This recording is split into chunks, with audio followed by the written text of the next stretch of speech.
افغانستان میں قائم بگرام جیل میں قیدی نمبر 650 ڈاکٹر عافیہ صدیقی تھی۔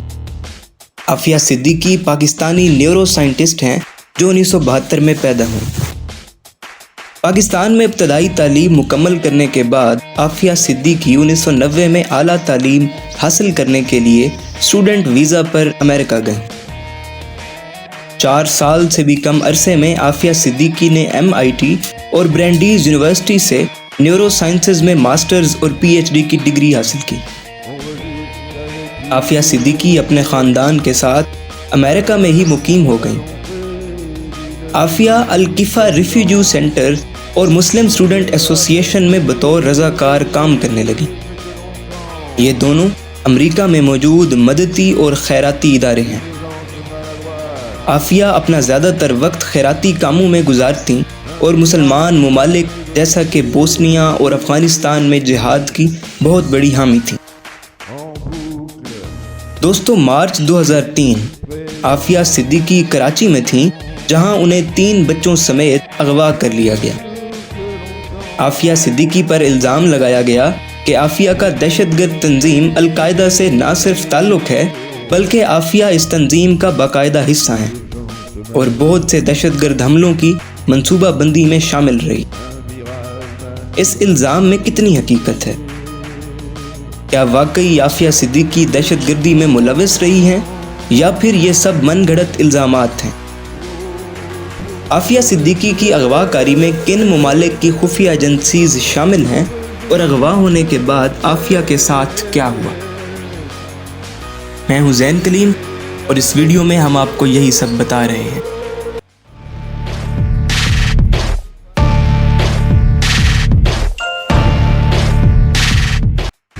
امریکہ میں 9/11 حملوں کے بعد عافیہ صدیقی ایک بار پاکستان آ کر واپس امریکہ چلی گئیں۔ عافیہ کی ان کے شوہر امجد خان سے علیحدگی ہو گئی۔ اس وقت عافیہ کراچی میں مقیم تھی جب انہیں 3 بچوں سمیت کراچی سے اغوا کر لیا گیا۔ عافیہ صدیقی کی اغوا کاری کا واقعہ ان کے دوسرے شوہر عمار البلوچی کے چچا خالد شیخ محمد کی پاکستان میں گرفتاری کے کچھ ہی عرصے بعد پیش آیا۔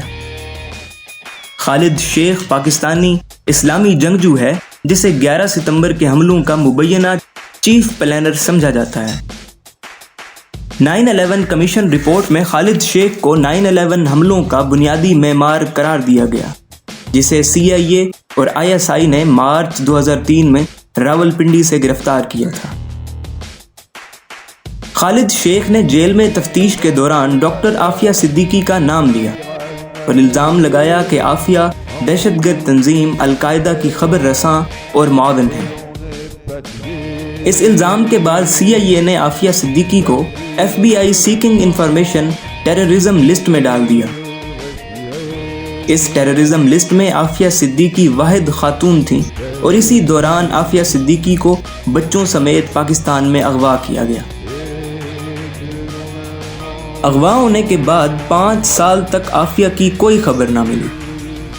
5 سال بعد عافیہ صدیقی افغانستان کے علاقے غزنی میں دوبارہ نمودار ہوئی۔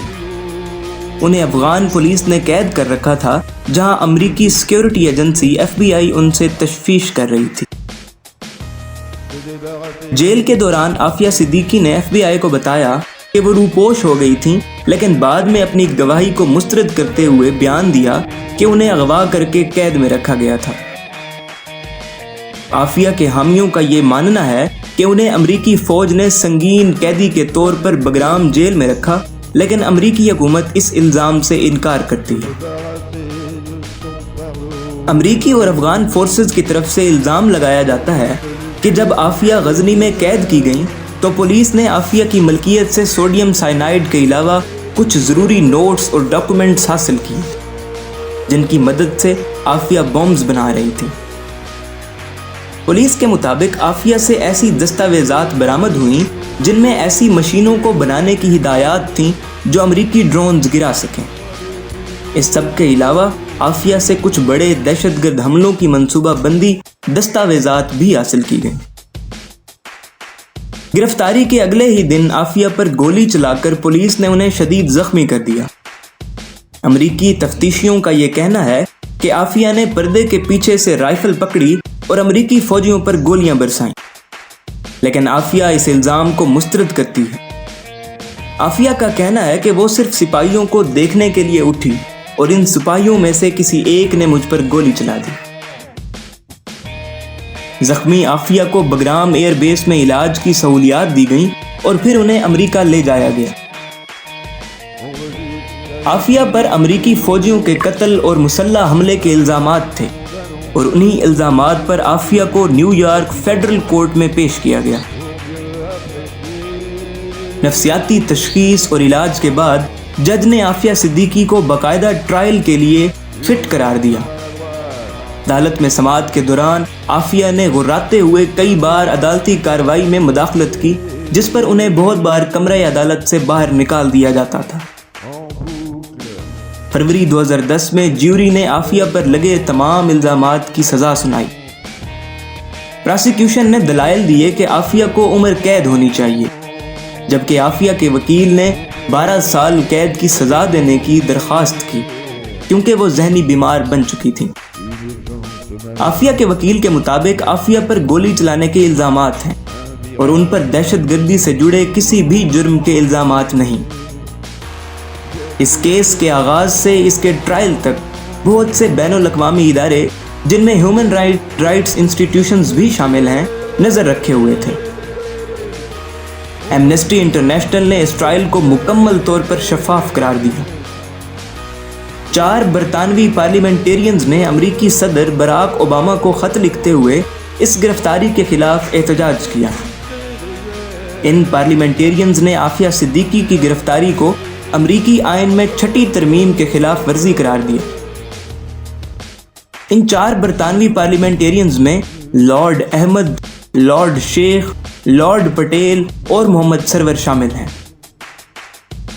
اس وقت کے برطانوی پارلیمنٹیرین محمد سرور پاکستان میں صوبہ پنجاب کے موجودہ گورنر ہیں۔ دوستو، عافیہ صدیقی کے بہت سے حامی بشمول کچھ بین الاقوامی ہیومن رائٹس آرگنائزیشنز دعویٰ کرتے ہیں کہ عافیہ صدیقی انتہا پسند نہیں تھیں۔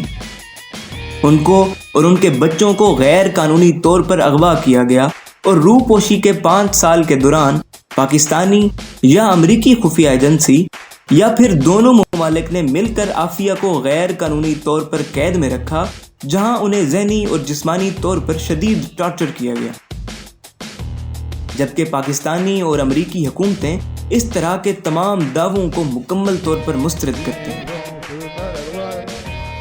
اپنی مفید فیڈ بیک سے ضرور آگاہ کیجیے گا۔ اللہ حافظ۔